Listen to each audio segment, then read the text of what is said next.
Muito bom dia, que a graça e a paz do nosso Senhor Jesus Cristo permaneça reinando em nossas vidas, que a gente possa desfrutar desse domingo maravilhoso que Deus nos deu, início da semana, primeiro dia da semana, e já na casa de Deus logo cedo, né?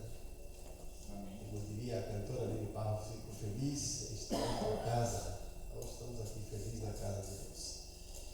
Pai querido, muito agradecido pela oportunidade que o Senhor nos dá de viver mais um dia, de poder te servir, de poder anunciar o teu reino entre as nações, de poder estar aqui na tua casa, desfrutando da comunhão dos santos e aprendendo um pouco mais da tua palavra, como nós temos feito todos os domingos. E como a gente faz todos os domingos, também apresentamos essa caixa com o nome de pessoas que temos orado para que se convertam. Sempre a nossa oração, e nós insistimos nisso, é que o Senhor use os teus servos que estão mais próximos para que levem a essas vidas uma mensagem de transformação através do testemunho pessoal, de integridade, de compromisso com a tua palavra. E que teu Santo Espírito trabalhe nas mentes e corações dessas pessoas para que se convertam e congreguem em alguma igreja que realmente te sirva. Nós entregamos essa manhã, pedimos que o Senhor, através do teu Santo Espírito, nos conduza no aprendizado. Pedimos também pelo culto da noite, que seja um culto marcado pela tua presença. E nós oramos agradecidos no nome de Jesus. Amém. Estamos chegando ao final da nossa apostila, do nosso estudo da carta aos Hebreus, né? Navegamos aí, percorremos durante bastante tempo, né? Acho que a gente começou a estudar Hebreus desde o ano passado, né?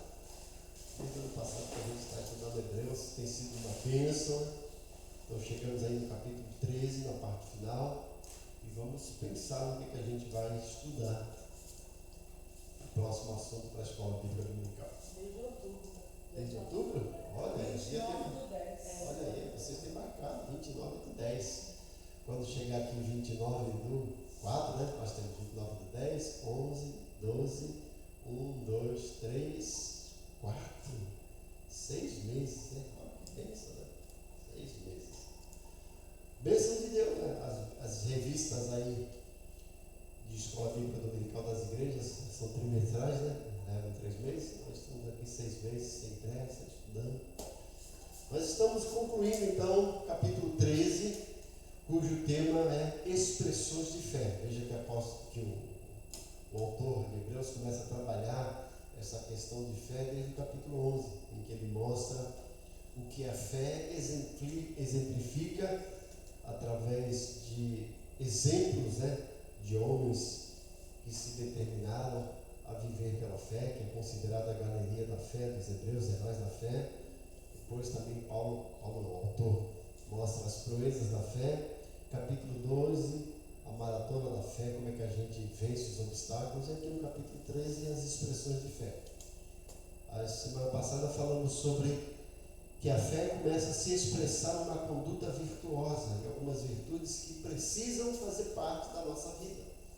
O caráter do cristão, a vida transformada, a santidade é mostrada através da nossa postura, do nosso comportamento. Jesus deixou isso bem claro no Sermão do Monte, em Mateus capítulo 5, versículo 12 a 14. Vós sois o quê? O sal da terra e a luz do mundo. Então aqui no mundo nós precisamos mostrar isso. A igreja não foi feita para se isolar do mundo. A igreja foi feita para estar no mundo, mas não pode deixar o mundo estar dentro dela. Tem que fazer uma diferença, tem que evangelizar o mundo através da sua conduta. Eu sempre gosto de dizer, a melhor maneira da gente evangelizar é através de um testemunho de vida, da nossa conduta. Porque muita gente fala de Jesus, mas não vive Jesus. E como é que vai ganhar almas se a sua vida depõe contra ele? Então temos que mostrar isso através de uma vida exemplar. E vimos que o autor de Hebreus, nos primeiros 6 versículos, mostram algumas virtudes, não são todas, algumas virtudes que devem fazer parte de uma vida virtuosa, de uma vida exemplar. Né? Então vimos o amor, a hospitalidade, a compaixão, a pureza e o contentamento.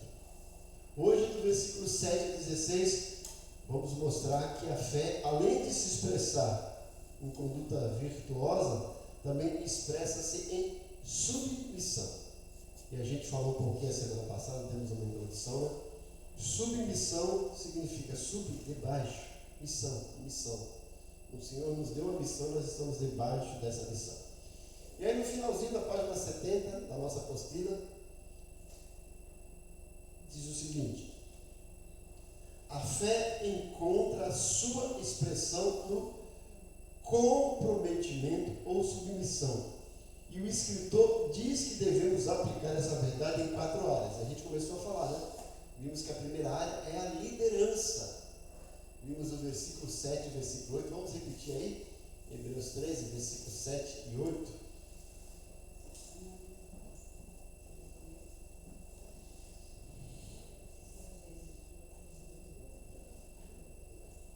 7 e 8. Hebreus 13, versículos 7 e 8.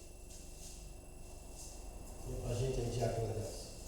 Lembre-se dos seus líderes, dos quais pregaram a palavra de Deus, vocês, e, considerando atentamente o fim da vida deles, imitem a fé que tiveram. Jesus Cristo é o mesmo ontem, hoje e para sempre. Isso, a semana passada a gente comentou com isso, a respeito disso, até deu um exemplo aí de um PP, um pastor picareta, né? Que ia lá, pediu dinheiro emprestado, não pagou, e eu falo, como é que um camarada desse vai ter autonomia, autoridade para pegar sobre ética, conduta, né? Mas o texto fala para a gente observar os líderes, né? Observar eles, reconhecer eles como homens que realmente foram colocados por Deus, se realmente foram. Porque tem uns aí que, misericórdia, né? Deus não chamou, ele mesmo se chamou, né? Ele acorda, coloca a mão na cabeça dele, ele mesmo unge ele e acha que é chamado por Deus, mas, como eu falei, a conduta depõe contra ele. E esse texto fala, observem eles, observem a conduta deles e os imitem, porque eles estão pregando para vocês a palavra. Então, o apóstolo aqui, o apóstolo, eu acredito que foi o apóstolo, né? O apóstolo Barnabé, que também era chamado de apóstolo, embora não fosse do grupo, né? Ele nos leva a isso, de que se eu sou uma pessoa que tenho fé em Deus, que expressa a minha fé, eu sou uma pessoa que estou sujeito à minha liderança. E eu preciso reconhecer essa liderança. Quando eu digo reconhecer, reconhecer em todos os aspectos. Reconhecer que foi colocado por Deus e que tem a autoridade espiritual sobre a minha vida, que eu devo seguir o seu padrão, que eu devo imitá-lo, que eu devo obedecer, mas também reconhecer que é um ser humano limitado, que tem falhas como qualquer outro, e que precisa da nossa ajuda, precisa da nossa oração, né? Se o crente precisa de oração, o pastor também precisa, porque ele também é crente, né? Eu falo que eu tinha um amigo que dizia que pastor não é ovelha, é ovelhão. É uma ovelha um pouquinho maior, né? Mas continua sendo ovelha. Precisa das nossas orações, do nosso reconhecimento. Temos que entender que pastor não é um super-herói, ele não faz parte da Liga da Justiça que a Bíblia gosta, né? Nem dos Vingadores. Ele é um ser humano de carne e osso, que tem suas limitações, está sujeito aos erros, e nós precisamos também interceder, mas ao mesmo tempo valorizar o seu trabalho. É isso que o escritor está querendo esboçar aqui e nos levar a entender. Olha, vocês têm uns líderes. Lembra o versículo 7 e 8, né, Deus? Vocês têm um líder, eles estão lá por Deus para fazer o quê? Para ensinar vocês a palavra. Uma coisa interessante, né? Deus colocou um líder, não é para ficar aqui fazendo showmício, fazendo merchandising. Deus colocou ele para pregar e ensinar a palavra. Eu gosto muito do apóstolo Pedro no capítulo 5, quando ele fala assim, ó, eu, presbítero, um pastor como vocês, exorto, né? Apacente o rebanho de Deus. Eu gosto dessa palavra apacentar, melhor do que pastorear, né? Apacentar significa alimentar e proteger. São as duas coisas que a ovelha precisa, de alimento e proteção. O pastor da ovelha tirava a ovelha lá do aprisco, levava lá e alimentava, mas ficava observando se não vinha nenhum predador. E depois que a ovelha estava satisfeita, bebeu água, comeu lá seu alimento capim, está protegida, leva de volta para o aprisco e coloca lá, guarda. Então essa é a função do pastor, ensinar a palavra de Deus para a ovelha e proteger a ovelha dos lobos vorazes, das heresias, dos falsos mestres que estão aí, ensinando um bocado de baboseira, e às vezes as pessoas enveredam por esse caminho. Gosto, né, dessas pessoas que se dizem servos de Deus, mas que estão lá, em vez de cuidar da ovelha, querem tirar a lã da ovelha, né? Querem depenar. E a gente precisa prestar muita atenção nisso. A segunda área da submissão que o autor esboça aqui está no versículo 9. Submissão à doutrina pura. Lê para a gente, Fabiana. Hebreus 13, 9. Não se deixem levar pelos diversos ensinos estranhos. É bom que o nosso coração seja fortalecido pela graça e não por alimentos cerimoniais, os quais não têm valor para aqueles que os comem. Olha lá, veja, doutrinas erradas que são ensinadas, e fala de alimentos cerimoniais, ou seja, tradição. Às vezes as pessoas estão presas ao tradicionalismo e não à vida cristã autêntica, e não à palavra de Deus. A tradição tem seu valor, certo? E a gente deve respeitar. Agora, isso não significa que é doutrina, que é regra única de fé. O judaísmo tinha muito isso, esses cerimoniais e tradicionalismo, né? E é por isso que o escritor está escrevendo isso, combatendo essa prática dos cristãos que tinham abandonado o cristianismo e voltado para o judaísmo, preso naquelas cerimônias, a circuncisão, né? Aquelas festas que têm o seu valor, mas que necessariamente não é doutrina, e o fato de você praticar aquelas regras, aquelas determinações daquelas cerimônias, não o torna uma pessoa salva, não faz de você um cristão autêntico. O que faz de você um cristão autêntico é o compromisso com a palavra de Deus, a palavra que nos regenera, que nos alimenta, que nos transforma e nos salva e nos dá vida eterna. Isso sim é verdade. Porque se fosse pensar em cerimonial, era o mesmo que a gente aqui na igreja visse um grupo de crentes que só aparece quando tem aniversário da igreja, aniversário de Rosa de Sarão, é isso? Aniversário de mulheres cristãs em missões, e aí as festividades. Aí as pessoas estão fora, vê aquelas pessoas lá, olha, está sempre lá, e pensa, um exemplo a ser seguido. Mas e a vida? E o dia a dia aqui, os cultos, a participação no dia a dia da igreja, no crescimento, no desenvolvimento através do ensino da palavra, da pregação. É isso que o escritor está dizendo. Ele fala para a gente ter cuidado. Lê de novo, Fabiano. Eu vou te interromper aos poucos aí. Começa aí. Não se deixem levar pelos diversos ensinos estranhos. Aí, não se deixe levar. O homem que realmente tem fé, ele expressa isso. Fé aqui, né?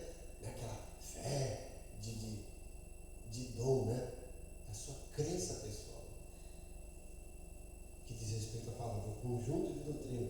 A pessoa que vive a fé cristã não se deixa levar por esses ensinos falsos. Gente, o que tem disso por aí? O que vem surgindo na área de teologia, que é a parte do ensino bíblico, e as pessoas não percebem e se deixam levar, né? Então, começou um tempo a teologia da prosperidade, isso aí. O crente, não, Deus te chamou para o cabeça e não para o cauda, porque você é vencedor, você é vitorioso. Olha, começa aí, dê isso para Jesus, que Jesus vai te dar isso. Começou aquele negócio de troca, né? Quanto mais você dá, Deus vai te dar. A contribuição é voluntária, é por amor, não é uma troca com Deus. Mas começou aquele negócio, e os crentes indo para a igreja atrás de bênção, querendo prosperidade, querendo crescer, e a gente vê nesses cultos das igrejas aí, na online, na televisão, misericórdia, aqueles testemunhos, porque eu não tinha nada, e enfim, aqui fiz um voto de fé, e aí comecei a prosperar, e as pessoas vão em busca disso. Na realidade, as pessoas estão indo nessas igrejas não em busca de Deus, você percebeu? Em busca deles mesmos. Porque eles vão lá para ter uma qualidade de vida melhor, para ser curado, para ser liberto, para ter empresa, para ter dinheiro. Eles estão querendo satisfazer os seus desejos e não obedecer a Deus, e não servir a Deus. E essas igrejas lotam, porque as pessoas vão lá em busca disso. Mas, presta atenção, essa igreja já não faz isso porque sabe que não vai funcionar. Mas a gente vê essas igrejas que tem culto 3, 4 vezes por dia. E é culto de libertação, é culto da prosperidade, é culto da cura, é culto de batalha espiritual, é a terapia do amor, é culto para os empresários. Agora veja lá se nessas igrejas tem lá culto de doutrina, do ensino da palavra. E se eles fizerem, chegar lá e forem ensinar realmente só a palavra, as pessoas não vão. Se ele chegar lá, abre a sua Bíblia, vamos estudar, e não falar de cura, de prosperidade, as pessoas não vão. E eles não fazem isso não apenas porque as pessoas não vão, porque o que eles ensinam está contrário ao que toda a Bíblia ensina. Eles pegam um texto falando com o texto, posso todas as coisas daquele que me fortalece, irmão, você pode tudo, você é um vencedor. E as pessoas ficam, glória a Deus, falou comigo. Vai lá e vê o texto. Veja o que Paulo está dizendo quando ele fala, posso todas as coisas. Ele fala antes, eu posso ter abundância, mas posso também ter escassez. Eu posso ter o que comer, mas posso estar passando fome. Eu posso estar alegre, mas posso estar triste também. Eu posso viver todas essas coisas, porque é Ele que me fortalece. Paulo não está dizendo de riqueza, de abundância. Paulo está falando sobre a circunstância da vida e como a gente encara. Ele está dizendo que recebe o poder de Deus para enfrentar tudo na vida, o bom e o mal, a alegria e a tristeza, a fartura e fartando tudo, como diz os mineiros, né? É isso. Mas essas pessoas não ensinam realmente a verdade, ensinam essas questões distorcidas e que as pessoas querem poder, conquista. Foi isso que o diabo ofereceu para ela, né? O diabo não chegou jogando livro para ela, olha, se você comer essa árvore, você vai abrir os olhos. Mas presta atenção, você vai ficar longe de Deus, você está desobedecendo, você vai perder a sua imortalidade, você vai sair do jardim. Se ele fizesse isso, ela ia comer? Não, olha, Deus é egoísta, Ele não quer que você seja como Ele não quer que os seus olhos se abram, que você come, experimenta. E ela foi lá e experimentou. Certo? É isso que o diabo faz. E é isso que muitos líderes não percebem, se deixam usar pelo diabo, usando porções isoladas da Bíblia que não refletem a realidade. E o autor está dizendo, o homem da fé, o homem que vive uma vida de fé, ele está submisso à palavra verdadeira e não se deixa levar pelos ensinos falsos. Complementa, Fabiana. É bom que o nosso coração seja fortalecido pela graça e não por alimentos cerimoniais, os quais não têm valor para aqueles que os comem. Alimentar o coração e não o estômago, e não os sentimentos. E alimentar o coração com coisa correta, graça, palavra de Deus, certo? Entender que tudo que Deus nos dá é por causa da sua graça, do favor dele merecido. Nós não merecemos, ele nos dá. Isso é graça. Então, alimentar o nosso coração não com esses alimentos cerimoniais. Obrigado. Olha aqui. Isso é graça, né? Isso é fé. Alimente o coração com graça, não com esses alimentos cerimoniais, essas festividades que tinha de tradicionalismo, mas a palavra.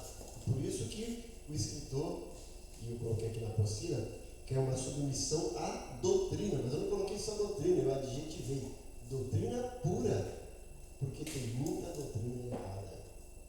Nós temos que nos submeter à doutrina pura, verdadeira, palavra de Deus. O salmista diz lá, no Salmo, né?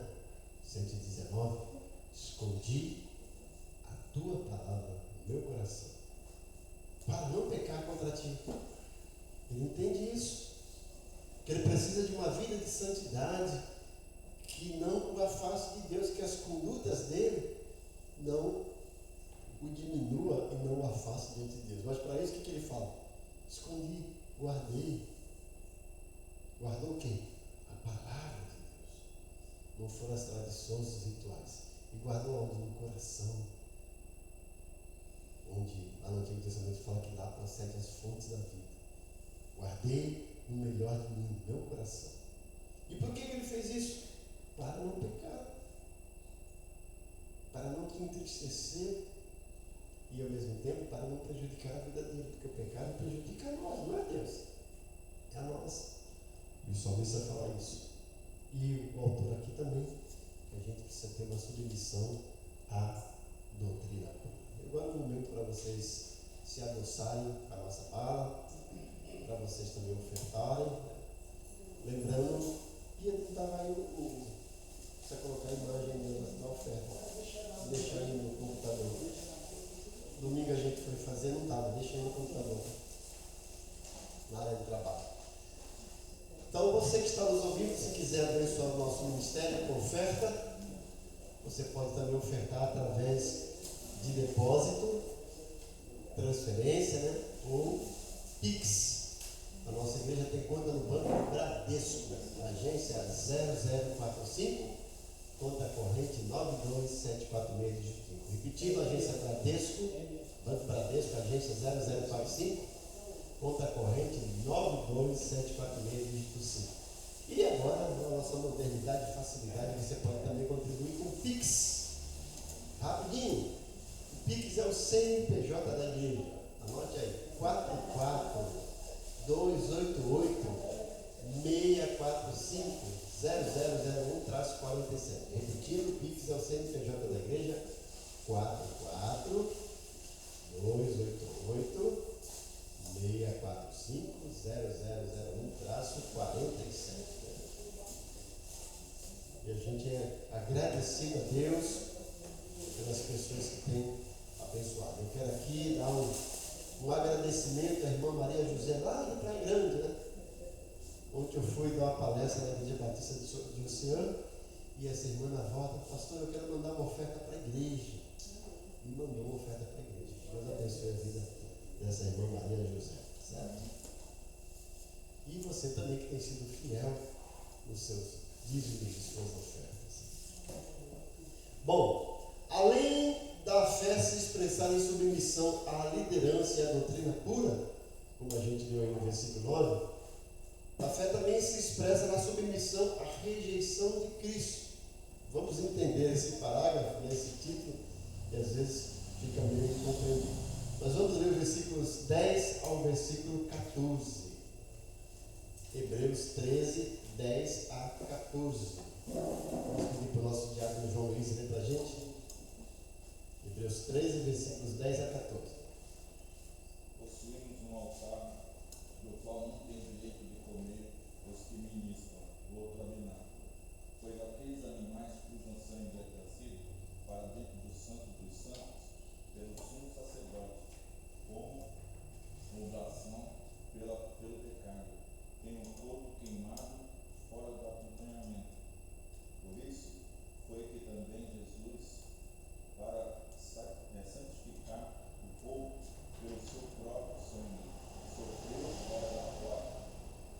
Saímos, pois, a ele fora do arraial, levando o seu vitupério. Na verdade, não temos aqui cidade permanente, mas buscamos a que há de vir. Isso quando a gente vê algumas palavras que às vezes não estão no dia a dia do nosso vocabulário, né? Que é isso? Uma delas é vitupério. Vitupério é vergonha.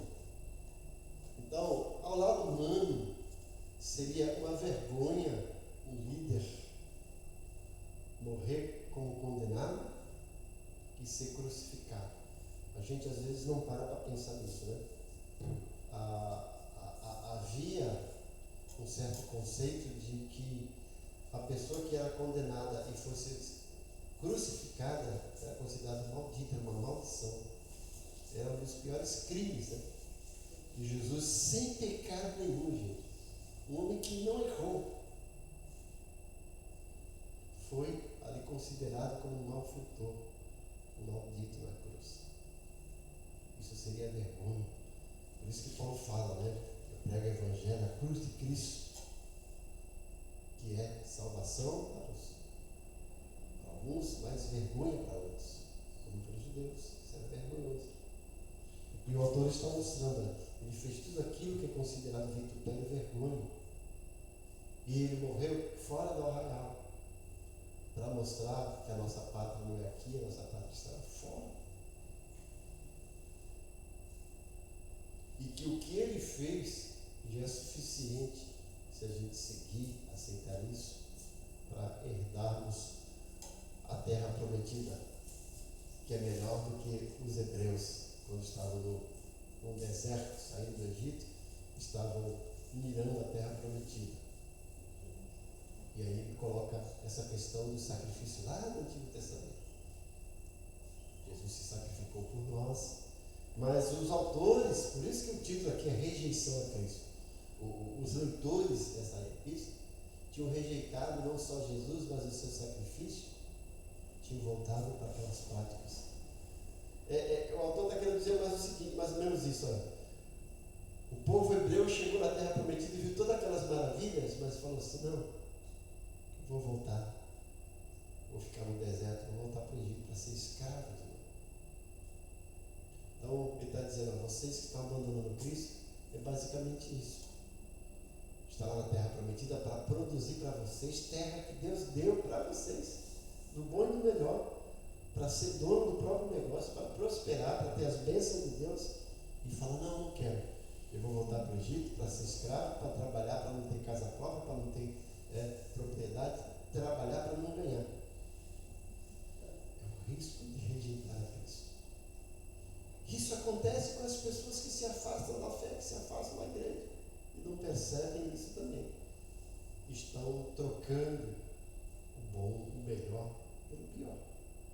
E não é só isso, não é só uma troca momentânea durante essa vida. Porque se não retrocederem e voltarem a Cristo, o veredito já está dado, é inferno, gente. E inferno não tem volta. Foi para lá, volta, já era. Não tem retorno nenhum.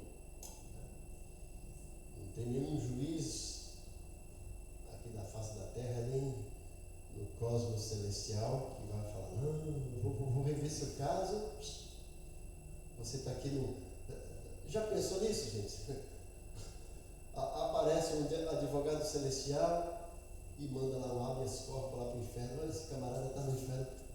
Eu falei: errado. Tire daí e volta para você. Não tem isso. Então, temos que levar a sério a nossa vida aqui, porque depois, já era. Bom, então isso significa estarmos dispostos, como diz na página 71, a seguir o caminho que Deus tem para a nossa vida, sem levar em conta o rumo que Ele pode tomar. O que Ele pode tomar para a nossa vida. Então, levar a sério. Deus tem para a gente sempre o melhor caminho. E a gente às vezes não percebe isso, segue outro rumo, como aconteceu. Eu ficava assim, às vezes, pensando, como diz o livro de Hebreus, não endureçais os vossos corações, como lá em Meribá, no dia de Massá, no deserto. Eu falo: o que é isso? Que história é essa? Eu comecei, aí fui lá pesquisar. O povo estava lá no deserto, né? E mesmo no deserto, que é um lugar improdutivo, mas eles estavam ali de passagem. Mesmo no deserto, estava melhor do que no Egito. Porque no deserto não tinha aqueles capatazes fazendo eles trabalharem exaustivamente, sem ganhar nada, como escravos, sem ser dono de si. Mesmo estando no deserto, estava melhor do que isso. Eu estava no deserto, mas Deus estava dando maná todo dia, comendo aquela comida fresca, dando água, dando carne, foi realizando milagres. Mas eles endureceram o coração. Era melhor termos ficado no Egito, né? Lá nós tínhamos melões arroz, pepino, cebola, tudo coisa indigesta, né? Alho. Ora, melhor ter ficado no Egito. Lá tínhamos onde enterrar os nossos cadáveres. Morreu muita gente por causa da rebelião, por causa do endurecimento do coração. E às vezes as pessoas hoje estão morrendo espiritualmente, porque estão abdicando do melhor que Deus tem. E às vezes por uma circunstância, está passando pelo deserto e ele só olha para o deserto. Olha o segredo, gente. Quem está enfrentando o deserto tem que olhar para trás e ver que lá atrás estava pior. Eu estou enfrentando o deserto, mas estou numa situação melhor. Por quê? Porque eu sou salvo. E lá eu estava perdido no pecado. Eu estou doente, estou desempregado, estou passando por isso, estou passando pelo deserto, mas eu tenho minha salvação garantida. Mesmo que lá no passado eu tivesse um emprego, tivesse prosperidade, tivesse com saúde, mas eu estava condenado para o inferno. Aqui não, aqui eu estou predestinado para o céu. Então quem está no deserto, olhe para trás e veja a sua vida pior, mas também olhe para frente e veja o que nos espera. Amém. É glória, maravilha. O povo no deserto deveria olhar para o Egito, mas não querer voltar. Mas olhar para o Egito e falar assim: maravilha, o que Deus fez por mim. Foi por isso que lá no Egito, logo na saída, estava em Êxodo 12, Deus instituiu a Páscoa e colocou como um calendário religioso, cerimonial, para eles lembrarem a Páscoa. Nós estamos agora, na Páscoa, sendo libertos da escravidão. Amém. De uma forma miraculosa. Estamos deixando de ser escravos. Então eles tinham que ir lá no deserto olhar para o Egito e falar: Deus nos tirou da escravidão. E essa aqui é só uma passagem. E olha, ele prometeu um lugar que mana leite e mel, uma terra maravilhosa, a Nova Canaã, a Palestina. Então, esse é o segredo, gente. Está passando pelo deserto, olhe para trás e veja que a sua vida era pior. Mesmo que você tivesse todos os bens, mas você era um condenado a ir para o inferno. E olhe para o deserto, mesmo com toda dificuldade, eu sou um predestinado a ir para o céu. Presta atenção nisso. Mesmo que no passado você fosse próspero, mas você era condenado a ir para o inferno. Mesmo que no presente você esteja sem nada, mas você é predestinado para ir para o céu. O que é melhor? Ser condenado para ir para o inferno ou ser predestinado para ir para o céu? Ser predestinado para ir para o céu. E olhe para frente e lembre: olha, a coisa está feia. Pode piorar, pode. Mas para mim, Deus já tem um capítulo final, vitória. Jesus virá. Lembra que a gente fala: Jesus sim vem do céu, em glória, ele vem. E um dia a trombeta vai tocar e quando se fizer chamada, ele lá estarei. É isso que nos conforta. Olhe para frente. E lembre que Paulo fala em Romanos 8,18: tenho por certo que as aflições do tempo presente, está dizendo, tem aflições sim, mas não serve para comparar com a glória que há de ser revelada no mundo. É glória, gente. É maravilha. A gente fica olhando essas pessoas que têm bens, e que desfrutam de uma vida privilegiada, mas vivem com medo. Eu conheci uma pessoa, amizade, que o marido é rico, mas ela não tem sossego. Ela para ir no shopping tem que ir com segurança. Esse dia ela foi tomar um chá com a amiga falou assim: era tão constrangedor eu estar com ela, mas segurança lá. Não tem liberdade, não tem sossego. E aí a gente fica pensando nessas coisas. Agora, no céu, a gente não precisa de segurança, vai ter segurança, maravilha. Isso é que Deus prometeu para a gente. E é isso que o escritor de Hebreus estava falando para os seus leitores. Vocês estão trocando o melhor de Deus pelo pior do mundo. E não tem retorno, não tem volta. E o escritor termina esse bloco no versículo 15 e 16, mostrando também uma vida de submissão às boas obras. Versículos 15 e 16. Lê para a gente, Márcia Cristina.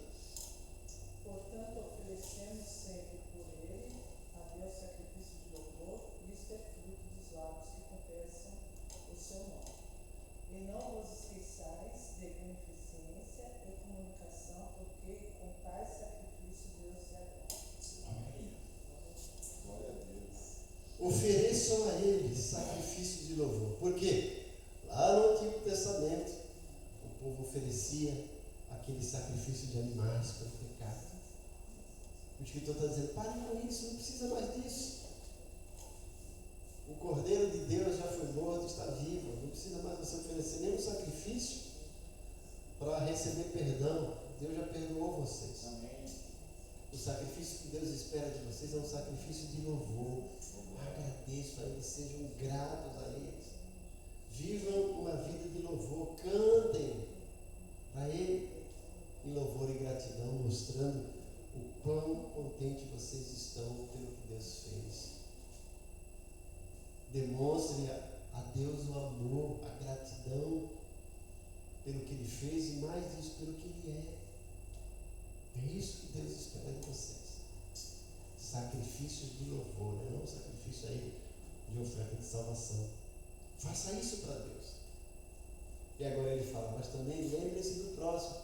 Você que agora tem uma vida transformada, você que agora não é mais escravo do pecado, condenado ao inferno, mas agora você que é livre e servo de Deus, predestinado para o céu, você vai expressar isso numa vida de louvor, de gratidão a Deus, não uma vida de reclamação. Ah, como era a minha vida no passado, ah, como era hoje. Não, oh, como eu sou feliz. Sou feliz com Jesus, sou feliz com Jesus, meu Senhor. Então demonstre isso numa vida de felicidade pelo que Deus fez por você, pelo que você é. Ofereça a Ele sacrifício de louvor. Então, seja grato a Deus e tenha compaixão com o próximo. É uma vida de assistência de boas obras, né? Assistir os necessitados. É a hospitalidade também. Você que agora é um cidadão dos céus, você vai olhar para o seu irmão que está numa situação difícil, vai se compadecer dele, vai praticar boas obras. Veja que o autor não está dizendo que é a prática dessas boas obras que vai te salvar, não. Ele está dizendo, você que agora já é salvo, vai praticar boas obras, não para ser salvo, mas porque faz parte de você, é sua essência. Você não está querendo nada em troca, você está fazendo isso por amor, por gratidão, e porque você é assim. Você olha para o próximo e fala assim, oh, Deus me deu tudo isso, e eu posso dividir um pouco com Ele precisa, eu vou fazer isso por Ele e para Ele, e você vai se sentir bem com isso, e você está repartindo, você está mostrando que tem Deus dentro de você, porque Deus é a pessoa de maior benevolência que tem. Por isso que o Salmos fala, bom é o Senhor, né? Como é bom servir ao Senhor. Cante louvores a Deus, porque a sua bondade dura para sempre. Então, uma pessoa que tem fé vai demonstrar isso nessa vida de se submeter à prática das boas obras.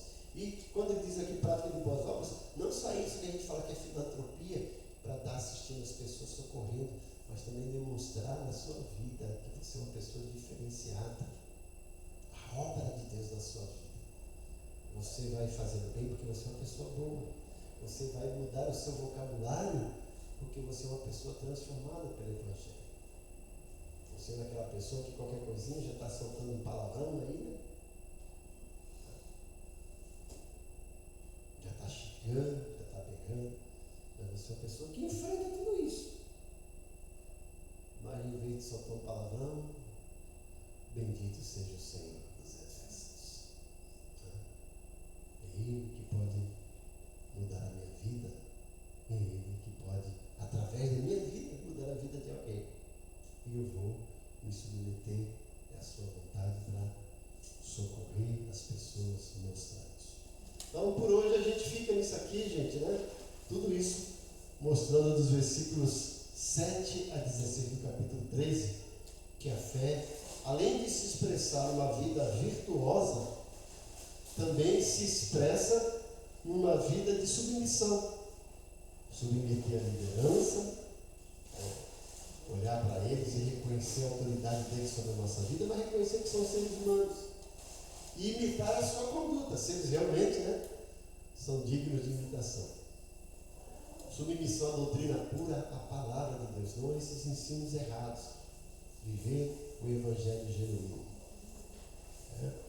E entender que se não fizermos isso, estamos rejeitando a Jesus e o seu sacrifício. E entender que o sacrifício dele nos transformou, que nós somos pessoas diferenciadas agora. E por conta disso, vamos demonstrar isso em uma vida de submissão às boas obras, louvando a Deus pelo que ele fez, pelo que ele é, pelo que nós somos, e socorrendo os necessitados.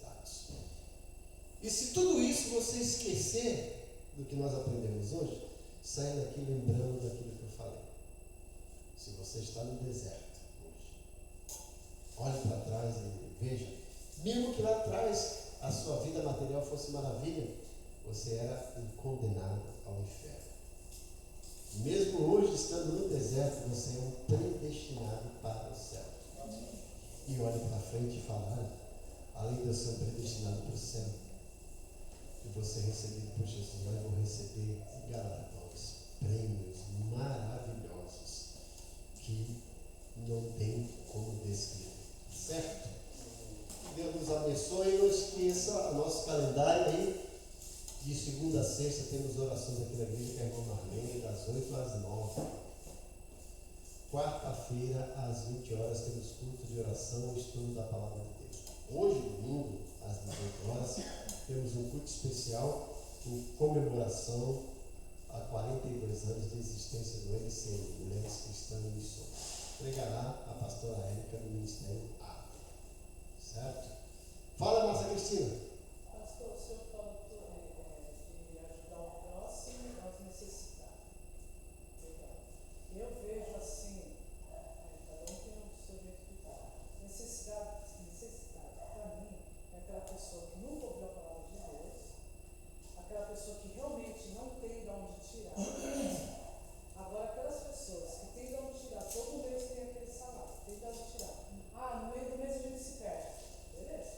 Mas toda vez você se perde, toda vez eu tenho que ajudar, porque eu sou boa de coração, vendo que aquela pessoa está abusando de mim. Mas mesmo assim eu tenho que falar, tá aqui. Isso infelizmente para mim não cabe.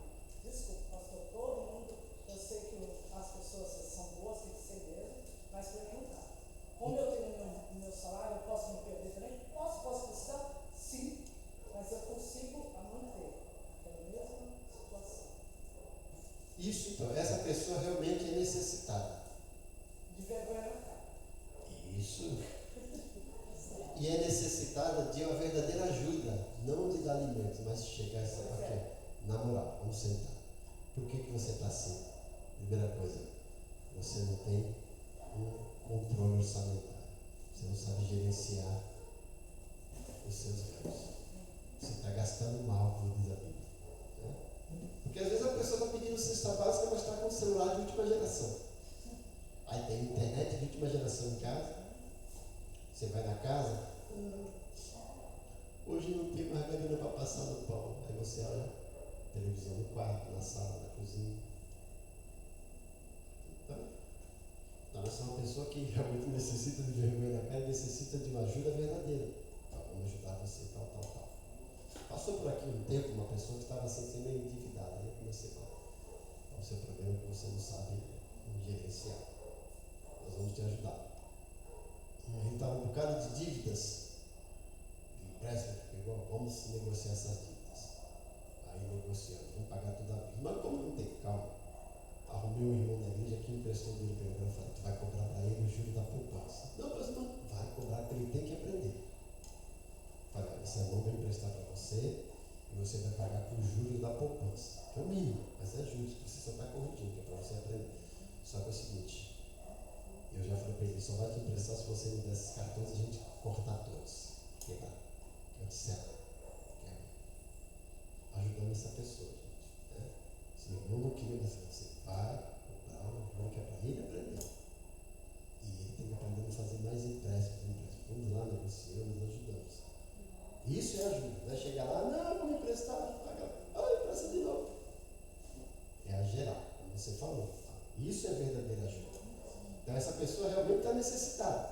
uma necessidade de mudança de comportamento para aprender a viver com o que tem. E nós todos somos sujeitos a passar, né? Eu já passei perrengue, mas Deus sempre supriu. Mas aprendi a controlar meus gastos, né? Às vezes eu me falo, eu estou extrapolando, mas eu falo, graças a Deus que agora estou podendo extrapolar, né? Mas